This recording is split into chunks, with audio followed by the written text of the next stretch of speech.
Hello, all. We are happy to announce the start of the survival project. You might be wondering what this is about and why it is necessary at this point of time. But this is the need of the hour. Today, survival and maintaining the world order is a very big question. So, the world order cannot be maintained. The collapse has already begun and it is proceeding at a rapid pace. But then, certain sections of the populations or certain individuals might be able to survive, is how the world thinks or the scientists project. But that is not the case. Survival depends upon the individual abilities of the person and the group he is associated with. When you have to survive, the transformation required is more internal than external.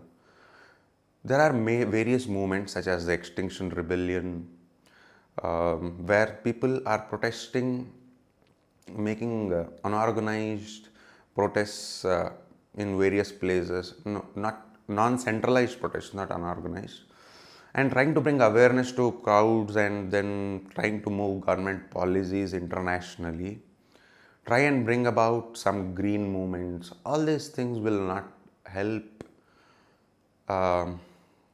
any person individually.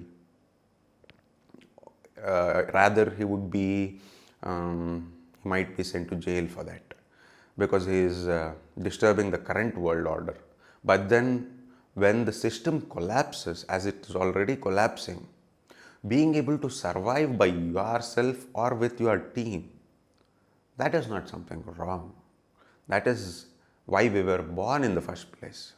That is the nature of any animal. So we want to think in that direction. I wish to discuss points from culture, from past societies, how people have survived famines, collapse, and see where all this takes us, what kind of knowledge is necessary and what kind of physical strength, mental strength, what state of mind we need to be in order to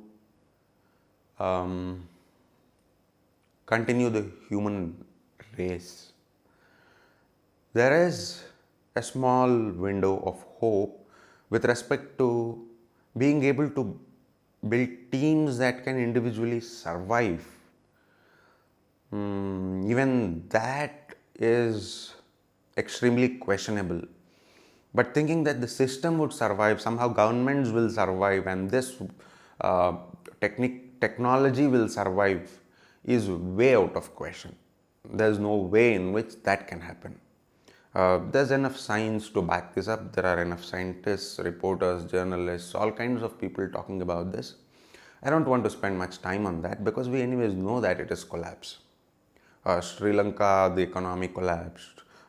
Chinese, the housing market bubble is bursting. There are banks that are not giving back their money. If you look back into time, almost you see that of now at least 50 countries have collapsed or on the verge of officially collapsing all over the world. And moreover, there's food grain shortage.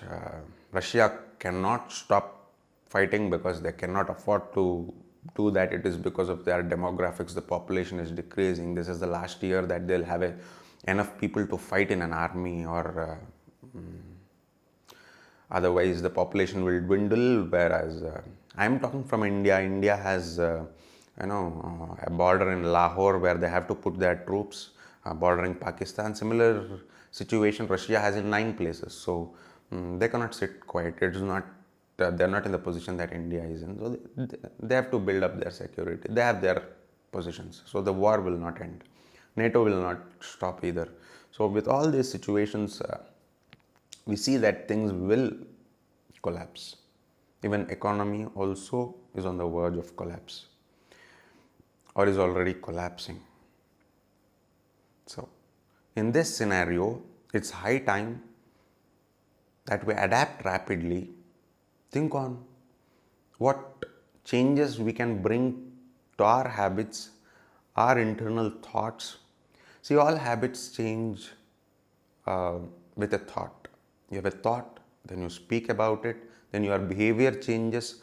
When your behavior changes, that becomes your habit and that becomes your character. To become a highly resilient individual, we have to shuffle through all the cultures in the past. Like, we know the culture of, I'm talking 2022. Today's culture we are observing and we are living through it. But then, what was the culture and what did people do and how did they manage to live in 1990? Did we have LPG in all our homes? Did we use petrol or diesel cars? How prevalent were they? How did the general public live? What about 1970? What about 1950? What about the 1900s? I spoke to an old woman recently. She was in some time around 1960s. When they had famine, she showed me what kind of leaves she used to pluck and make some kind of soup out of it and drink, and that is how they survived the famine and poverty.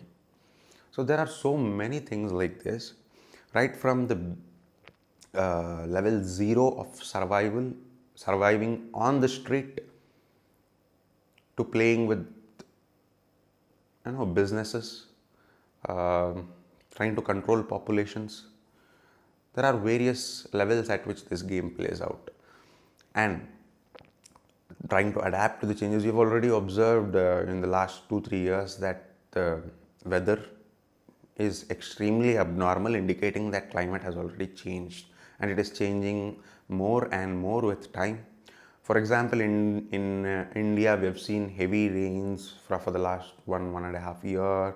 They have been extremely heavy even in southern India, and now all the ponds are flooded where there were small plants grown, and now once they get flooded, all that will decompose and produce methane because of the anaerobic respiration underwater, and that methane will get into the atmosphere, increase the temperature of the planet, and the increased temperature will give more evaporation, and the higher evaporation will lead to higher rainfall, and higher rainfall will create more ponds. This is a cycle. So like that, we have fallen into so many feedback loops with respect to the climate. So the climate is becoming almost uh, not feasible for cultivation of short-term crops. The long-standing trees might stand for a little longer till the extremes become too extreme for them to bear. The extremes have become so extreme that even a 3,000-year-old baobab tree was reported as about to die recently. So that's the kind of extremes we're talking about. We are seeing heat waves, wildfires. That's with respect to climate. That's just one aspect of it. With respect to inequality, inequality does not manifest just in terms of money or the resources that we have. There's extreme inequality, more than the inequality you see in terms of money, when it comes to knowledge, awareness, and intelligence. I would say that the inequality with respect to knowledge is 10 times more the inequality with respect to money. There are people who know nothing, who are literally not aware of anything that is happening with the climate system at all. They think it's the seasonal rainfall, it's just a little here and there. And there are people who are right sitting on top of the latest research on all these things. Not just from a scientific perspective, I'm talking from an observational perspective, not even using technology, observation with normal human senses. People sitting in apartments within metropolitan cities will never realize what is happening out there with the climate, with the weather, what is happening to the oceans. They have to see it in person. What is happening to the ice caps? You must have seen all that. You must have been to the Himalayas to see how the glacier is retreating. and how the glaciers retreat is accelerating. In Pakistan, for example, in Lahore, the only thing they talk about is water. Day in, day out, all their concern is about water, and there's a person in every home who is reserved only to get water. This is the state we've come. Things are pretty dire, and that is why we need the survival project. I am hoping on discussing various aspects from our culture, from our behaviors, from how situations were in the past, and why situations will not be exactly like they were in the recent past in the future, and how situations were long ago, how human bodies were built, what are the experience they had, and with such experience and with such rich knowledge, we'll also try to project and see what best it is to do for us to survive and to thrive in the centuries to come. So we'll be creating a culture of survival, and this I am really happy to announce that we are doing, and I'll be associating with other people who are interested, who want to join in this, and we will try and build a culture that will thrive in the generations to come, and that itself gives me confidence. There are people who are really interested to learn such things. Maybe you might not be able to use guns, but then we'll make videos of how to shoot arrows, archery, horse riding, all this you'll see in the days to come, and how to survive in a forest, how to survive in a concrete forest, where to find food, how to take care of your children, when and when not to have children, how to judge the seriousness of a situation, how to live like a soldier, or what is the speed kill response that a human being can give, what is the speed kill response that humans innately have, what's the do or die effect on human beings, the body language, the freeze, flight or fight mode, when to engage in what kinds of threats you might face personally and as a team.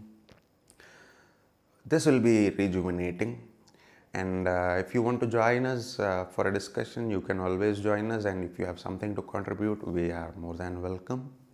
Thank you. You can also subscribe to our channel to keep an eye on what's happening. Thank you.